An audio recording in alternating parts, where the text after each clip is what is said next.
இது மாற்றுத்திறனாளருக்கான உரிமைக்குரல். உதவிக்கரம் இணையதள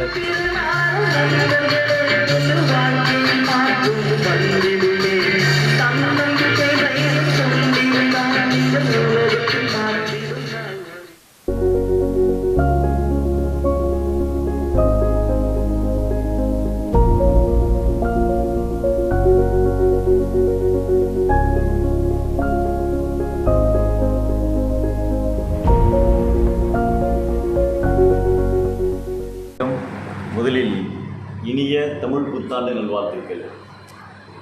நான் இரா திருநாவுக்கரசு IPS காவல் உதவி தலைவர் சட்டம் ஒழுங்கு பிரிவிலே நமது சென்னையிலே பணியாற்றி வருகின்றேன்.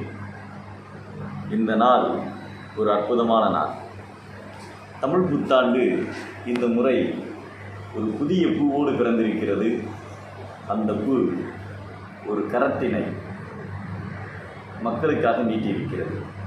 ஆம், உதடுகளால் பிறரை நேசிப்பதை விட நமது கரங்களால் பிறருக்கு உதவுவதே சிறந்தது என்ற வரிகளை மனதில் கொண்டு நம்முடைய கரம் பிறருக்காக கை நீட்டுகிறது. அவர்களை மேலோக்குவதற்காக நீட்டுகிற ஒரு கரம்தான் உதவிக்கரம். இன்று தொடங்குகின்ற இந்த யூடியூப் சேனல் வருகின்ற ஒவ்வொரு தமிழ் மண்ணில் பிறக்கின்ற ஒவ்வொரு மனிதரையும் ஒரு மாமனிதனாக்குவதற்காக ஒரு முயற்சியில் இறங்கியிருக்கின்றது. குறிப்பாக மாற்றுத்திறனாளிகள் என்று இந்த உலகம் சொல்கிறது. நாம் சொல்கிறோம், நீங்கள் இந்த உலகையே மாற்றும் திறனாளிகள். இந்த உலகத்தில் பிறக்கின்ற ஒவ்வொரு பிறப்புகளும் சாதாரணமாக பிறக்கின்ற பொழுது நீங்கள் சற்று மாறி பிறந்தவர்கள். ஏனென்றால் இந்த உலகை நாம் எப்படி மாற்ற முடியும் என்பதை புதிய கோணத்தில் சிந்திப்பவர்கள். திருவள்ளுவர் சொல்வதைப் போல, பொறியின்மை யாருக்கும் பழி என்று, அறிவறிந்து ஆள்வினை இன்மை பழி என்று சொல்லுவார். நாம் பிறக்கின்ற பொழுது நமக்கு கைகளோ கால்களிலோ இல்லை கண்களிலோ ஏதாவது ஒன்று சரியாக இல்லாமல் போனால் அது பழி அல்ல. ஆனால் யார் ஒருவர் முயற்சி இல்லாமல் இருக்கின்றாரோ அவர்தான் இந்த மண்ணிற்கு பழியாக அமைவார்கள் என்று சொல்லுவார். இந்த நாளில் நாம் பார்க்கின்ற பொழுது மாற்றுத்திறனாளிகளுடைய ஒவ்வொரு திறமையையும் மேலே கொண்டு வருவதற்காக பல நிகழ்வுகளை நடத்தி காட்டி அவருடைய முன்னேற்றத்தினை ஒரு கொண்டின் மேலிட்ட விளக்கு போல கொண்டு வந்திருக்கின்ற திரு வரதக்குட்டையை அவர்களை நான் இந்த சந்தித்தில் நான் பெருமைப்படுகின்றேன். அதே நேரத்தில் இந்த நிகழ்வினை இந்த புதிய தொலைக்காட்சியை உருவாக்குவதற்காக ஒரு மாபெரும் பங்களிப்பு இருந்திருக்கின்ற திரு வைரமணி ஐயா அவர்களையும், இன்று இந்த நிகழ்வு இங்கே நடந்தேறுவதற்கு துணையாக இருக்கின்ற அம்மா ஜெயமாலா அவர்களுக்கும், அவரோடு வந்திருக்கின்ற அம்மை மேரி அவர்களுக்கும் எனது மனந்தார்ந்த நன்றியை தெரிவித்துக் கொண்டு, இந்த தொலைக்காட்சியின் மூலமாக ஒவ்வொரு மாற்றுத்திறனாளியும் தங்களது திறமைகளை புரிந்து கொண்டு அவர்கள் இந்த உலகம் வியக்கும் வண்ணம் தங்களுடைய வெற்றியை இந்த சமூகத்திற்கு தேடித் தருவார்கள் என்பது இந்த நாளில் நாம் இடுகின்ற ஒரு விதை. அந்த விதையின் மூலம் அவர்கள் செய்கின்ற ஒவ்வொரு சிறப்பு பணியும் இந்த உலகமெங்கும் எடுத்து செல்லப்படும். அதன் மூலம் ஒவ்வொருவரும் தங்களுடைய திறமைகளை மேலே கொண்டு வந்து இந்த சமூகத்திற்கு ஒரு பெரிய மாற்றத்தை உருவாக்குவார்கள். அந்த நிகழ்வு இந்த அற்புதமான ஒரு நிகழ்வு. தீபாவளி பண்டிகையோடு தமிழ் திருநாள் பண்டிகையை மீண்டும் ஒரு முறை நான் கூறி, ஒவ்வொருவரும் நாம் சாதிக்க பிறந்தவர்கள். வாழ்வது ஒரு முறை என்றாலும் வாழ்க்கை சாதனையாக அமைய வேண்டும் என்பதற்கு உங்களையெல்லாம் பார்க்கின்ற பொழுது ஒரு மாபெரும் புத்துணர்வு ஏற்படுகிறது. அந்த உற்சாகத்தினை, அந்த நம்பிக்கையினை இந்த தொலைக்காட்சி இந்த சமூகத்திற்கு வழங்கும். உதவிக்கரம் இந்த சமூகத்தினுடைய ஒரு மாபெரும் பலம் என்று கூறி, இந்த நல்லதொரு வாய்ப்பினை உங்களோடு கலந்து கொள்வதற்கும் இந்த நிகழ்வு துவங்குவதற்கு நாங்கள் எல்லாம் கூட இருப்பதற்கும் இந்த ஒரு வாய்ப்பினை தந்த உங்கள் அனைவருக்கும் மீண்டும் நான் நன்றியை தெரிவித்துக் கொள்கின்றேன். நன்றி.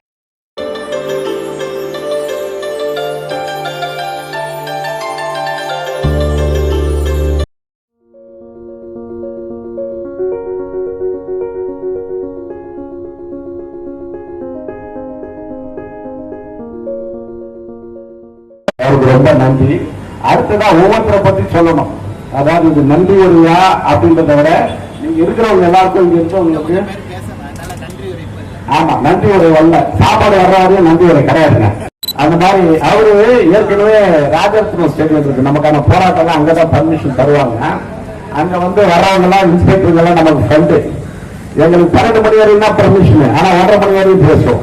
வருவார் அங்கிருந்து 12 மணி முடிஞ்ச உடனே இன்ஸ்பெக்டர் வருவாரு, சுரேஷே அப்படின்னாரு, கொஞ்சம் இருங்க சார், கொஞ்சம் இருங்க. 1:30 மணி வரையும் பேசிட்டு இருக்கோம்.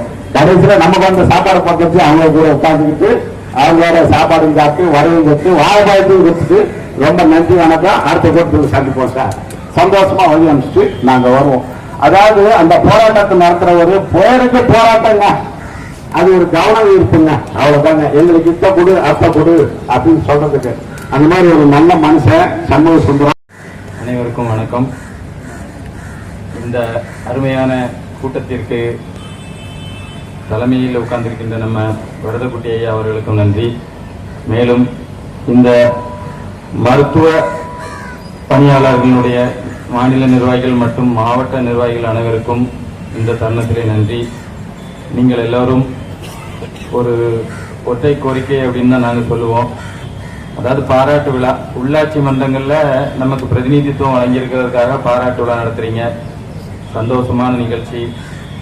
ஆனால் இதையும் விட தாண்டின ஒரு சந்தோஷமான நிகழ்ச்சி எப்போன்னு கேட்டிங்கன்னா, என்னைக்கு நீங்கள்லாம் பணி நிரந்தரம் அப்படின்னு சொல்லி ஒரு இனிப்பான செய்தி வருதோ அன்னைக்கு தான் உண்மையான நம்ம மிகப்பெரிய ஒரு பாராட்டு விழாவை நடத்துறதுக்கு கடமைப்பட்டிருக்கோம். அது விரைவில் நடக்கும்னு நம்ம நம்புகிறோம். அன்னைக்கு இதை விட பல மடங்கு கூட்டத்தை நீங்க இந்த இடத்துல கூட்டி காட்டணும். எனக்கு என்னமோ இது ஒரு கூட்டமா எனக்கு தெரியல. என்னன்னு கேட்டீங்கன்னா, உங்களுடைய கோரிக்கைகளுக்காக உங்களுக்கு தெரியுமா என்னன்னு தெரியாது, உங்க ஒருங்கிணைப்பாளர் நம்ம சார் மூலமா பல வருஷங்களாக நாங்க தொடர்பில் இருந்துகிட்டு இருக்கிறோம். உங்களுடைய கோரிக்கைகளையும் நாங்க 13/9/2024 ராஜரத்ன ஸ்டேடியத்தில் நடைபெற்ற ஆர்ப்பாட்டத்தை உங்க கோரிக்கையும் உள்ள வச்சிருக்கிறோம் அப்படிங்கறத இந்த தருணத்துல தெரியப்படுத்திக்கிறோம். இது இந்த பேம்ப்லெட் அங்க மட்டும் போகல, போகக்கூடிய இடம் வரைக்கும் கரெக்டா போய் சென்றடைஞ்சது. அதுல நாங்க உங்களுடைய ஒருங்கிணைப்பாளருடைய அனுமதியோட தான் போட்டிருக்கோம். தமிழ்நாடு அரசு மருத்துவமனைகளில் 10 ஆண்டுகளுக்கு மேலாக ஒப்பந்த அடிப்படையில் பணியாற்றும் பல்நோக்கு மருத்துவமனை பணியாளர்கள் மற்றும் அனைத்து வகை மாற்றுத்திறனாளி பணியாளர்களும் அரசாணை எண் 151 படி பணி நிரந்தரம் செய்ய வேண்டும். இந்த கோரிக்கையை நாங்க போன வருஷமே நாங்க முன் வச்சிட்டோம். இந்த கோரிக்கை விரைவிலே நடைமுறைக்கு வரும். அது ஒரு இனிப்பான செய்தியாக வரும் அப்படின்னு நம்புறோம். நீங்க அன்னைக்கு ஒரு மிகப்பெரிய பாராட்டு விழா நடத்துறதுங்க விட இந்த பணி நிரந்தர செய்தி என்னைக்கு வருதோ அன்னைக்கு நீங்க கடவுளுக்கு அடுத்தாக நீங்க ஒவ்வொரு தெய்வத்தை வணங்கிட்டு இருப்பீங்க. அந்த தெய்வத்துக்கு அடுத்தாப்புல நீங்க தமிழக முதல்வர் ஐயா ஸ்டாலின் ஐயா படத்தை வீட்டுல போட்டு வணங்கணும் அப்படின்னு கேட்டுக்கிறதோட, இந்த 151 அரசாணையை கொண்டு வந்த கலைஞர் ஐயாவுக்கு நீங்க ஒரு கோயிலே கட்டி வழங்கலாம். அது நீங்க மட்டும் இல்ல, இந்த 151 கீழே யாரெல்லாம் வராங்களோ பகுதி நேர ஆசிரியர்கள், மருத்துவ பணியாளர்கள் உள்ளிட்ட அனைத்து பணியாளர்களும் நீங்க உங்களோட ஒரு மாசம் சம்பளத்தை மொத்தமா போட்டு நீங்க ஒரு தனி கோயிலே கட்டி வழிபடலாம் அப்படிங்கிறது என்னுடைய தாழ்மையான வேண்டுகோள். வருங்காலங்களிலும் இதோட நீங்க இந்த பாராட்டு விழாவோட முடிக்கிறது இல்ல, நாங்க தொடர்ந்து போராட்டங்கள் நடத்திக்கிட்டு இருக்கிறோம். அந்த இதுல எப்பவுமே நீங்க உங்களோட அனுமதியோட தான் எங்க கோரிக்கை உள்ள வைப்போம் வரணும் அப்படிங்கிறது என்னுடைய தாழ்மையான வேண்டுகோள். இத அரசு கண்டிப்பாக பரிசீலனை செய்ய வேண்டும். இங்க வந்திருக்கிறவங்க எல்லாரும் சும்மா சாதாரணமா வரல, மருத்துவ பணியாளர்கள் ஒவ்வொரு கடுமையான சிரமத்துக்கு இடையில வந்திருக்காங்க. அதாவது சக்கர நாற்காலியில ஒரு இடத்துல இருந்து ஒரு இடம் ஊர் மாதிரி ஊர் வரணும்னா எவ்வளவு சிரமம் அப்படிங்கறத இன்னைக்கு என் கூட வந்திருந்த இடத்துல வந்தவங்க எல்லாம் சொன்னாங்க, எவ்வளவு கஷ்டப்பட்டு வந்துட்டு இருக்காங்க. நீங்க இன்னைக்கு நேற்று வரல, பல ஆண்டுகளா வந்துட்டு இருக்கிறீங்க. உங்களுக்கு விரைவிலே பணி நிரந்தரம் ஆகணும் அப்படின்னு சொல்லி என்னுடைய தாழ்மையான வேண்டுதலை வைத்துக் கொண்டு என்னுடைய அழைப்பை ஏற்று இங்க வந்திருக்கின்ற என்னுடைய தமிழக மாற்றுத்திறனாளிகள் சட்ட பாதுகாப்பு சங்கத்தினுடைய தென் சென்னை மத்திய சென்னை மாவட்டத்தினுடைய நிர்வாகிகள் பாபு அப்புறம் மோகன் உள்ளிட்ட அனைத்து நிர்வாகிகளுக்கும் இந்த தருணத்தில் நன்றி கூறி விடைபெறுகிறேன். நன்றி, வணக்கம். முதல்வர் அவர்கள்ட்ட நிறைய கோரிக்கை கேட்டதும் நம்ம நிறைய செஞ்சிருக்காங்க. நாம குழந்தைகள் ஒரு முட்டாய் கொடுத்தா இன்னும் வேணும்னு கேட்போம், 2 முட்டாய் கொடுத்தா இன்னும் வேணும்னு கேட்போம். நான் கேட்டுட்டே இருக்கோம், கொடுத்துக்கிட்டே இருப்பாங்க. அதுல மாற்றம் கண்டிப்பா இல்லை. ஒரு வீட்டுல குழந்தைகள் எத்தனை முட்டாய் கொடுத்தாலும் மனசு ஆறுவே ஆறாது. நாங்களும் உங்க குழந்தைகள் தான், கேட்டுக்கிட்டே தான் இருக்கோம். தயவு கூர்ந்து நீங்களும் செஞ்சுக்கிட்டே இருக்கு. நம்பிக்கை கண்டிப்பா இருக்கு. நிறைய நிறைய உங்களுக்கு கோயில் அவங்க இங்க இருக்கோம். கண்டிப்பா கேட்டுக்கிறோம். அந்த மாதிரி இந்த டிபார்ட்மெண்ட் வந்து வேலை வாய்ப்பு, சரிங்களா? வேலை வாய்ப்பு கமிட்டியில நம்ம சேதுபதியும் ஒரு உறுப்பினர், சரிங்களா? அந்த கமிட்டி இப்ப எந்த ஒரு வங்கி வேணும்னா அந்த கமிட்டியில போய் கேட்கணும். வேலை வாய்ப்பு வரணும்னா நீங்க கேட்கணும். இந்த விலை என் பேர் பகவதிக்குமார், திருநெல்வேலி மாவட்ட உதவிக்கிழமை சங்க தலைவர் போற்றுக்கூடிய ஐயா வரகுட்டி அவர்களால் நியமிக்கப்பட்டு சிறப்பான முறையில் நாங்கள் செயல்பட்டு வருவோம்.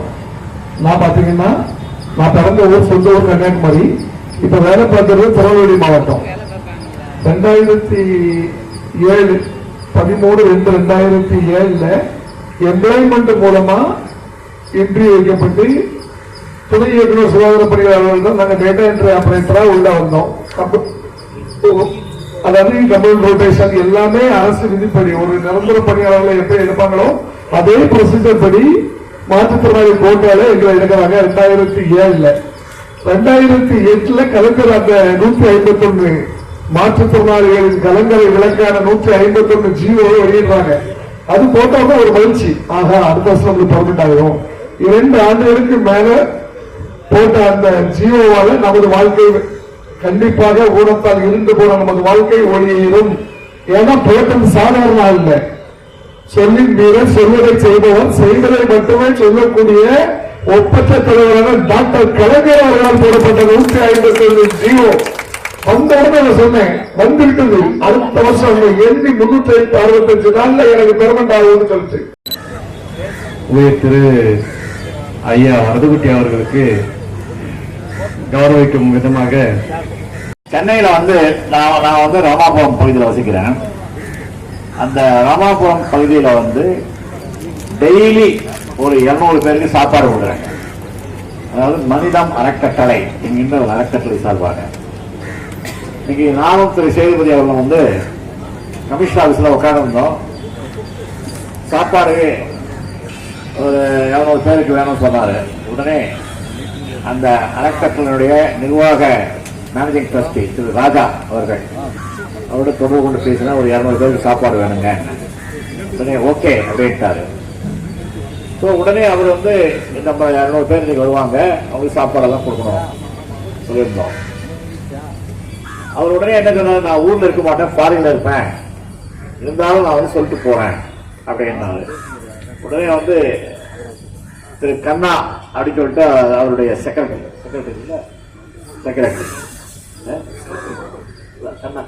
சொல்லிட்டு போயிருந்தாரு. இன்னைக்கு வந்து மிஸ்டர் சிவகுமார் அவர்கள் அந்த அறக்கட்டளையிலிருந்து இங்கே வந்திருக்கின்றார்கள். 365 நாள் சாப்பாடு கொடுக்குறாங்க. அந்த இதுல பாத்தீங்கன்னா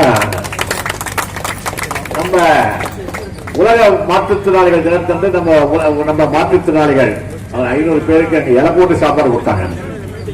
சாப்பாடு கொடுத்தவங்க எல்லாருக்கும் கிஃப்ட் கொடுத்தாங்க. அதனால ஒரு சிறப்பான அறக்கட்டளையிலிருந்து அந்த அறக்கட்டளையுடைய நிர்வாகி திரு சிவகுமார் அவர்கள் இங்கே வந்திருக்கின்றார்கள். அவரை வருக வருக என்று இந்த கூட்டத்திற்கு வரவேற்கிறேன். திரு சிவகுமார் அவரை ஒரு வார்த்தைகள் பேசுமாறு அன்புடன் கேட்டுக்கொள்கிறேன். மனிதம் அறக்கட்டளை, இந்த மனிதம் அறக்கட்டளை வந்து ஆக்சுவலாக வந்து பார்த்தீங்கன்னா எதுக்கு ஆரம்பிச்சாங்க அப்படின்னா, பசி என்று வருவது யார் வந்தாலும் சரி அவங்களுக்கு வந்து டெய்லி ஒரு 100 பேர் 200 பேர் கம்பல்சரி நாங்கள் மதியம் வேலை சாப்பாடு கொடுத்துட்டே இருக்காங்க. அது மட்டும் இல்லை, போரூர் படத்தில் வந்து பரணி புதூர்னு ஒரு ரகபாத் ஒரு மாநிலம் பாதிக்கப்பட்ட ஒரு கிட்டத்தட்ட ஒரு 300 பெண்கள், அவங்களுக்கு நாங்கள் வந்து பார்த்தீங்கன்னா அறுசுவை உணவு இது மாதிரி நாங்கள் டெய்லி கொடுத்து தான் வரோங்க. இது வெறும் உணவு மட்டும் இல்லை, எங்களுக்கு நாங்கள் வந்து அடுத்தடுத்து எங்களை நம்பி வர வேலை கேட்டு வரவங்களுக்கு மருத்துவ உதவி, வேலை வாய்ப்பு, கல்வி உதவி, இந்த மாதிரி எந்த உதவி கேட்டு வந்தாலும் எங்கள் மனிதம் சார்பாக நாங்கள் நிறைய உதவி பண்ணிட்டு இருக்காங்க.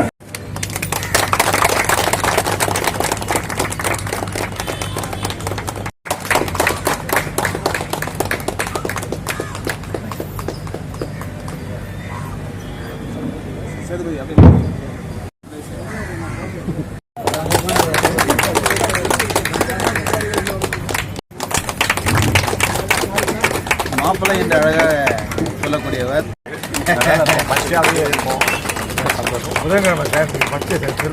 பாருங்க,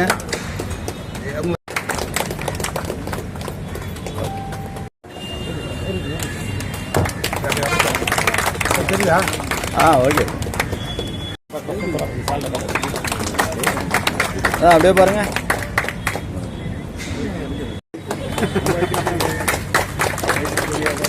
சார் அப்படியே பார்த்துக்கோங்க சார், 2 பேரும் அப்படியே நல்லா பார்த்துக்கோங்க.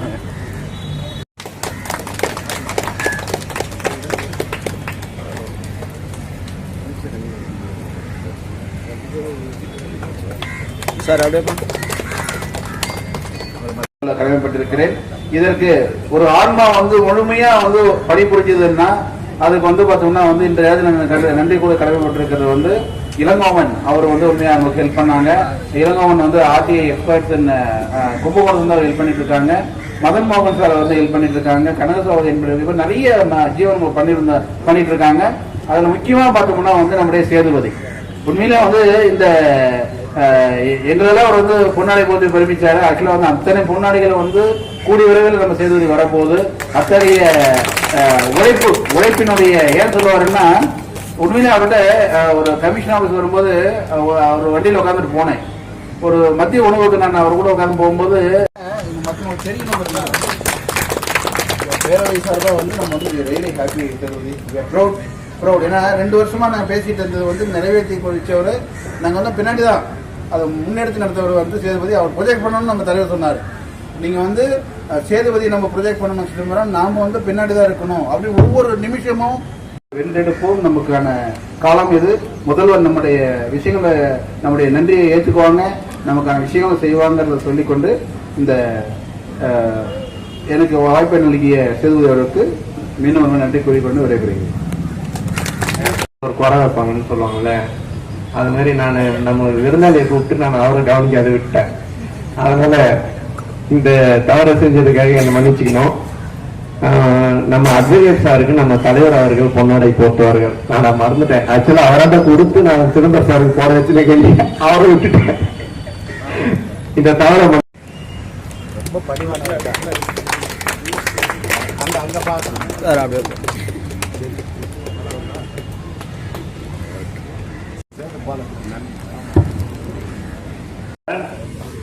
எல்லாருக்கும் சாப்பாடு இருக்கு, எல்லாரும் பொறுமையா இருங்க. இந்த வாலண்டியர்ஸ் நடக்க முடிஞ்சவங்க அவங்க சீட்லேயே கொடுத்தீங்கன்னா சாப்பாடு, தென் வாட்டர், அப்புறம் அதுக்கு சைட் டிஷ் கொடுத்துருப்பாங்க. அப்புறம் எல்லாருக்கும் நம்ம மோர் கொடுக்கணும், சில்லுன்னு காலில் இருக்க கொண்டு வந்துடும். ஸோ எல்லாரும் வந்து நன்றி வழங்க முடிஞ்சோம். அந்தந்த இடத்துல இருங்க. அவங்க வந்து நடக்க முடிஞ்சவங்க போயிட்டு எல்லாருக்கும் கொடுக்கணும் சாப்பாடு. சங்கத்தின் சார்பாக நம்முடைய பணிகளை எல்லாம் வந்து செஞ்சவர் வந்து பாத்தீங்கன்னா எங்கேயோ இருக்குது அந்த ஜீவன் இளங்கோவன் தான். உண்மையாகவே இந்த ஒரு வார காலமா இல்லைன்னா நம்ம எவ்வளவு இன்னும் செலவு பண்ணியிருக்கோம். உண்மையாக சொல்லணும்னா இளங்கோவனை நான் வந்து இந்த இடத்துல ரொம்ப மிஸ் பண்றேன். ஏன்னா இப்போ நம்ம கொடுத்த எல்லா இடத்துலயும் மனுக்கள் வந்து நம்ம எழுதி மட்டும்தான் சார் இன்ஸ்ட்ரக்ஷன் கொடுப்பாங்க. இப்போ இவர் சாருக்கு சொல்லிட்டு இருந்தாரு சேதுபடி எப்படி நீங்க, அதெல்லாம் ஒண்ணும் இல்லை. இவங்க இன்ஸ்ட்ரக்ஷன் கொடுத்தாங்க, நான் செஞ்சேன், அவ்வளவுதான். சார் தான் அதுல வந்து ரொம்ப முக்கியம். நம்ம ஏன்னா சாருங்க வந்து எப்படி யோசிக்கிறாங்கன்னே சொல்ல முடியாது. ரன்னாக முடியுதுன்னா காரணம் என்னன்னா அந்த புரிஞ்சுக்கிற தன்மை அது மாதிரி ரன் ஆகுது. அதே மாதிரி நம்மளுடைய சங்கத்திலையும் இந்த கட்டமைப்பு கண்டிப்பா இருக்கு. நான் வந்து உண்மையாலுமே இங்க வந்திருக்கிற ஒவ்வொருத்தருக்கும் நான் தனித்தனியா வந்து வாங்கியிருக்கணும் போர்வை. கண்டிப்பா நான் அந்த போர்வை வந்து வாங்கியிருக்கணும். ஏன்னா இவ்வளவு தூரம் மெனக்கெட்டு நம்மளுடைய அந்த வார்த்தைகளை நம்பி நீங்க இவ்வளவு தூரம் வந்திருக்கிறீங்க. உங்க எல்லாருக்குமே அந்த அந்த மரியாதையை செய்யக்கூடிய கடமை எனக்கு இருக்கு கண்டிப்பா. சரிங்களா? இருந்தாலும் இது வந்து உங்களை நான் பிரிச்சு வச்சு பார்க்க கூடாது. சரியா? அதனால நம்ம குடும்பம் நமக்கு உறுதுணையா வந்து செயல்பட்ட அவங்களை கௌரவிக்கணும்ன்றதுனால நம்முடைய பொருளாளருக்கு வந்து நம்முடைய செயலாளர் வந்து பொன்னாடை போட்டுவார்.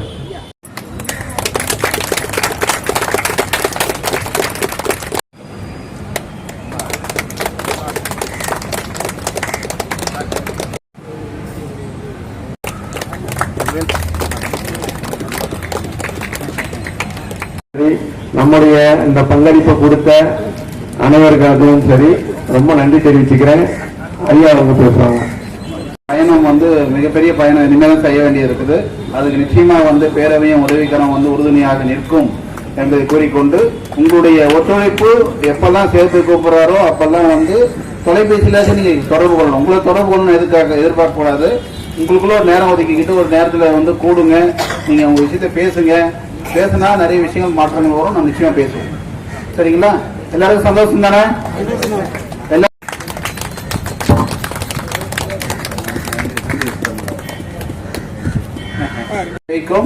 நிச்சயமா வந்து நம்ம முதல்வருடைய அப்பாயின்மெண்ட் நமக்கு கிடைக்கும். முதல்வர் நம்ம சந்திப்போம். நம்முடைய அனைவருடைய ஒட்டுமொத்தமான மன நிறைவை வந்து அவருக்கு தெரியப்படுத்துவோம்.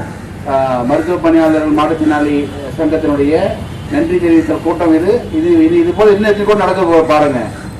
இனி வெற்றி கூட்டம் தான் நம்முடைய முதல்வருக்கு நன்றி கூட்டம் தெரிவிப்போம். நாம் வெற்றியை பெறுவோம். நாம் வாழ்வாங்கு வாழ என்ற அரசு நமக்கு வந்து வழி காட்டிக் கொண்டிருக்கிறது. அவர்களுக்கு நன்றி தெரிவித்து இந்த கூட்டம் இனிய நிறைவேறுகிறது. நன்றி, வணக்கம். வாழ்க வளமுடன். இந்த அறிவிப்பை, அதாவது ஊராட்சிகளில் மாற்றுத்திறனாளிகளுக்கு ஒதுக்கீடுகள் வழங்கப்படும் என்கின்ற அறிவிப்பை வெளியிட்டு அதற்கான சட்ட திருத்தங்கள்,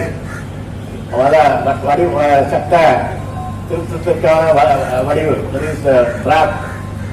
இதெல்லாம் வந்து இந்த கூட்டத்தொடரிலேயே அறிமுகப்படுத்தி செயல்படுத்தப்படும் என்றும் நம்முடைய முதலமைச்சர்கள் அவர்கள் பேசியிருக்கிறார்கள். ஆகவே இதற்காகத்தான் நாம் இன்றைக்கு எல்லா புகழும் முதல்வருக்கு என்று இந்த கூட்டத்தை கூட்டியிருக்கின்றோம். இப்ப வந்து நம்ம நிறைய கோரிக்கைகள் சொல்லியிருக்கோம். நிறைய கோரிக்கைகளை எல்லாம் நிறைவேற்றியிருக்கின்றார்கள்.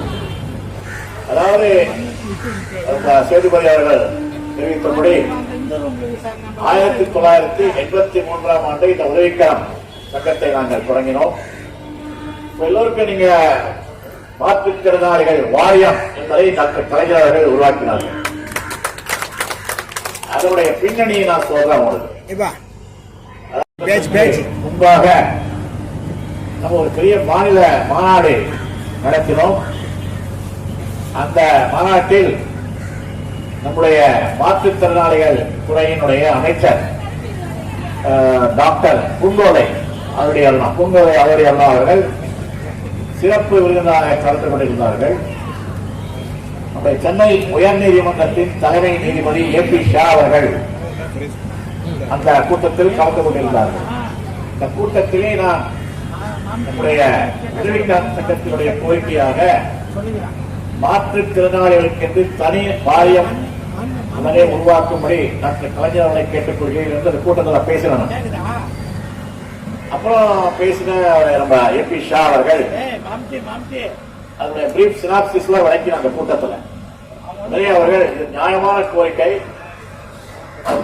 பூங்கோதை ஆளுடைய பார்த்து சொல்கிறார்கள். இந்த கோரிக்கையை நானும் வழிமொழிகிறேன். எங்கள் கலைஞரிடத்தில் இந்த கோரிக்கையை எடுத்துரைத்து உடனடியாக இதை நிறைவேற்றுங்கள் என்று தெரிவித்திருக்கிறார்கள். மாற்றுத்திறனாளர் வாரியம் அந்த மாற்றுத்திறனாளிகளுக்கு பல்வேறு திட்டங்களை அறிவித்து சிறப்பாக செயல்பட்டுக் கொண்டிருக்கின்றது. அதற்கு வித்திட்டவர் டாக்டர் கலைஞர் அவர்கள்.